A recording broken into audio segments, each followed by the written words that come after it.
What is going on, YouTube? It is Primitive here, and today I'm going to be bringing you my post-starter deck D-Brigade list. Now, if you know me in real life or you just watch my content, you're probably pretty aware that I love D-Brigade, and then this variant of D-Brigade post the starter decks is the deck that I've been looking forward to the most for the past few months. So now that it is the 10th, we officially have starter decks legal here in the States, and that means that we can start playing these cards and start building around them. So I will be sharing some more post-starter deck lists for you all throughout the next week alongside some more battle videos, but for now, let's go ahead and get into this D-Brigade list. Now, just like last video, I want to go ahead and give a huge shout out to my boy Joe, aka Playgoo, who has been doing really well in EU tournaments with Security D-Brigade. I have been taking a lot of inspiration off of his list just because he has been able to test it in tournament a little bit more than I have. Now, if he is looking at this list, I know that there is a couple cards in this list that he does not agree with that I am a big fan of, so we will get into those, but let's go ahead and start off with the Digitama here. We are going to be starting off here with the 4 Pagumon and the 1 Sumamon. Now, the Pagumon is just going to be absolutely amazing in pretty much all D-Brigade lists going forward. Being able to search your top card after your Digimon is deleted, whether that be on your opponent's turn or your turn, and get another Digimon into hand is very powerful. Now, we do have a lot of non-black Digimon cards and option cards in this list, so you will have times where it does whiff, but it is still such a good consistency card that I do think you keep playing 4 of it. You could cut down to go up on the Sumamons if you choose to, just to get that boost on the attacking, but for the most part in this metagame, the boost on the attacks aren't going to matter as much as having the consistency of drawing cards from your deck, so I'm a big fan of the 4 Pagumon, 1 Sumamon. Now, getting into the rookies, we'll start off with, we have our 16 Commandramons here. We have the 4 2-drop Commandramon, pretty staple. This is one of the better cards to play early on because you can get a Commandramon out on the field with little memory on your opponent's end. Then, of course, we have the rare Commandramon, what is obviously probably the best Commandramon because on deletion it is going to recycle itself and get another Commandramon out, so that way you can get more D-Brigades in your trash, get out to your Darkdramons. Then we got the blocker Commandramon, just really slows down the game, very stabilizing to the deck, and really good Commandramon. I do enjoy that they gave us this blocker Commandramon, so that way this more D-Brigade core has a more defensive style with this Commandramon and the Sealsdramon. And then we, of course, are going to have the 4 5k Commandramon. Now, the 5k, as you've probably known if you've played against Rookie Rush, is very annoying. At 5k with a rookie, you have a much higher chance of surviving in security. You have less cards that your opponent can pop. For example, they can't pop this Commandramon with like a Geo Greymon, for example. And so the 5k barrier is very annoying for your opponent. If you can get this out for free from the rare Commandramon, or if you just Digivolve on top of your Digitama to bring this out, it is going to be a very useful tool. So all the Commandramons here are going to be very useful in their own ways. So you want to be playing the full 16, not only for the consistency of getting it off of this Commandramon, but also so you can get more D-Brigades in your trash for your Darkdramons for late game. And then we're going to be having the 2 Chumon to finish off the rookies. Now, I was playing the Chikurimon in this slot, but I found that card to just be a little bit too useless if you drew the card, and not something that is super amazing if you don't have it in security. Obviously, if you put it on top of the Pagumon, it can be pretty good because if you swing in with your 1k Digimon, you can get a higher chance of it being deleted and you can search with the Pagumon, but that wasn't enough of an upside for me to be able to play it in the deck. Unless I'm hitting it in security versus Jesmon, I found the card to just not be very effective, so wanted to cut that out to make room for other more effective cards, and more Chumon is going to be that. We are playing in the starter deck meta now, so there's going to be memory boosts in most decks, so being able to shut this off for relatively cheap with just a rookie is going to be very impactful, being able to slow down your opponent's turns, make sure they can't overextend their turns, and get more out of it. Next up, let's go ahead and get into the champions. We have quite the lineup here. Now, let's start off with just the Sealsdramon because it's the most obvious. It is a D-Brigade, it is a blocker, so it's going to slow down the game. It's going to get more D-Brigades in your trash because it is a blocker, so it's going to incentivize blocking and it going to the trash, but it's also just going to be a card that in this meta is very valuable. Having these 6k blockers very early is going to be very good because you can shut off early rookie checks from things like Bond or Jesmon, making it much harder for them to get their game-winning combo later in the game. So having 4 Sealsdramon is going to give you the higher consistency of getting it out early because you're probably going to want it more in the first 4 turns of the game, and then after the first 4 of the turns of the game, it's going to be a little less useful just because can get bottom decked by Bond of Friendship. The piercing checks from Jesmon are going to come through and things like that. So the Sealsdramon is not as impactful. I've talked about this in my other list with things like Grizzlymon, where these blockers are not as impactful in the later game, but with this list, since it is a D-Brigade, it does fit in the list, and you want to try to find it as soon as possible, so playing the 4 is going to be the highest consistency. Next up here, we're going to be having 2 Nanimon. Now, I decided to cut down on the Nanimon from 4 to 2 because I found this card to not be very effective at all. In theory, this card should be very powerful because it is both a security Digimon that can come out for free, and it is a level 4 that is black, and that is something that would be really great, especially since it's a 3-drop, so you could get a level 4 out really easily. But since we're not playing any level 5s to go on top of it, I find that is a level 4 to be pretty irrelevant. I just see it as mostly a weaker Commandramon that comes out in security, and since we have access now to much better cards that come out of security, I found Nanimon to just not be as good. Joe has told me a lot that he thinks it's a very flexible card. I've been trying to find where he is seeing the upsides of Nanimon, but I just can't see it. I think it's fine as a 2 of because we are playing security D-Brigade, so having these security Digimon are going to be great, but I do think this is a little bit weaker than the other cards that we have in the list. Now, next up, we are going to be having the 4 Cordramon and the 2 Geogreymon. Now, these are the cards that I was waiting for the most from the starter decks, obviously, because they are fantastic security Digimon, and they add so much to the deck. The Cordramon is the big one here. Being able to come out of security and then have the draw 2 is going to add so much consistency to this deck and many other decks.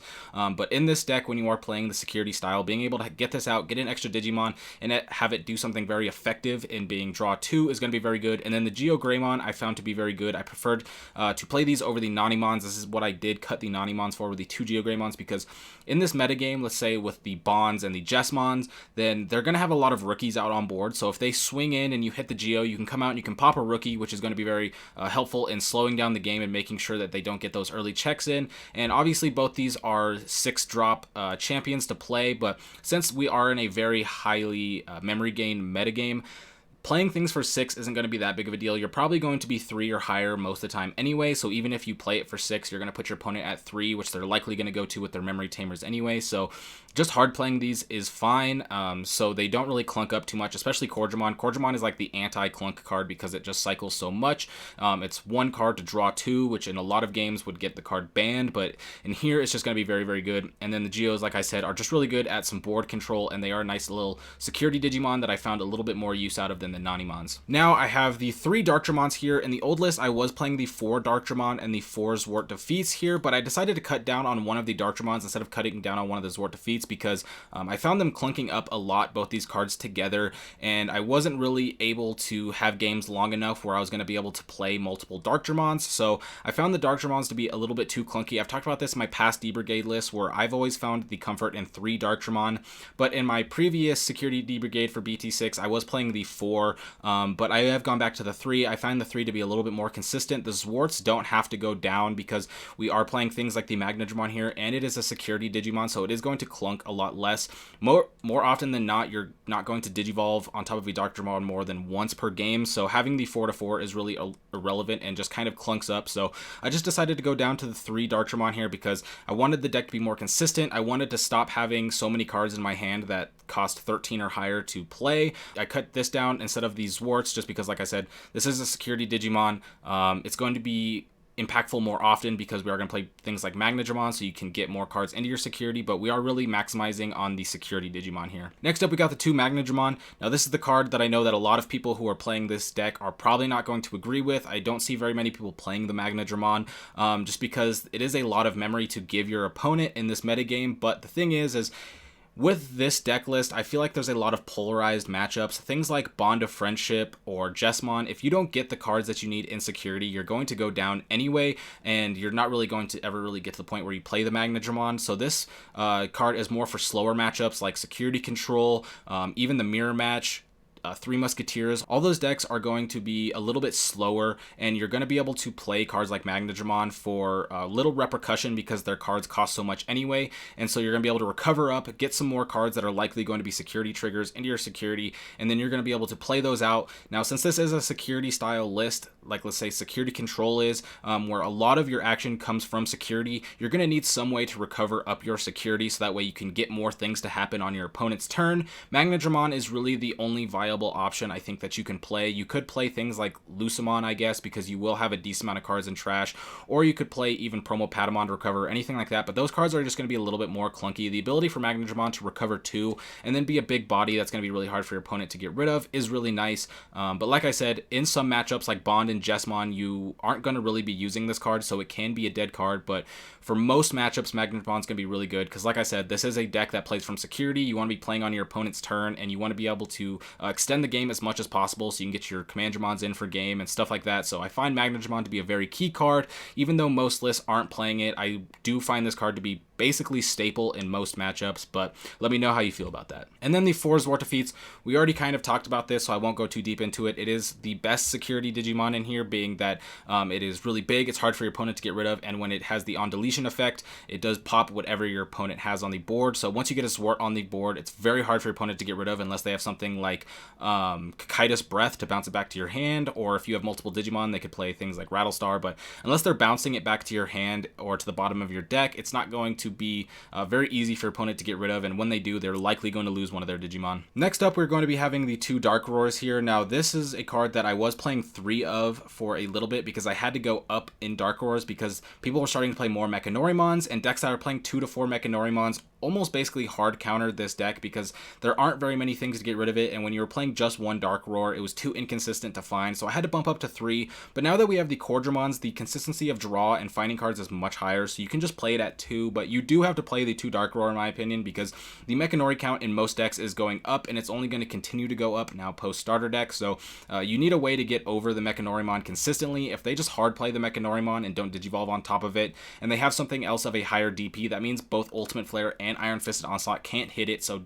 Dark Roar is really the only card that you're going to have that can spot removal the Mechanorimons, which is going to be important, but we don't need to play the 3 now because we do have the Cordramon, so finding it is going to be way more consistent. Then we got 4 Ultimate Flare. I don't feel like there's much to say here. We are playing a deck that plays out of security, and Ultimate Flare is just the most consistent black option card for removing mass cards, being able to de-digivolve things like bonds and then clear off rookies, or just clear off big rookie boards or whatever. Ultimate Flare is just very consistent in what it does. It's a very good card. You're more often than not going to be able to get much better Ultimate Flares than you are going to be able to get Iron Fisted Onslaughts, so I decided to go up in the Ultimate Flare count and just max it out for highest consistency. Then we have the 2 Iron Fisted Onslaught here. Now, this is just a card that is very good. It's going to be very good in the bond matchup specifically because if you can hit this and pop their bond, it's going to be very devastating. But like I said just now with the Ultimate Flares, the Ultimate Flare is a little bit more consistent in what it does. It has a higher chance of popping multiple Digimon, as to where the Iron Fisted Onslaught is more likely going to delete 1 big Digimon, maybe 2 big Digimon if you're lucky.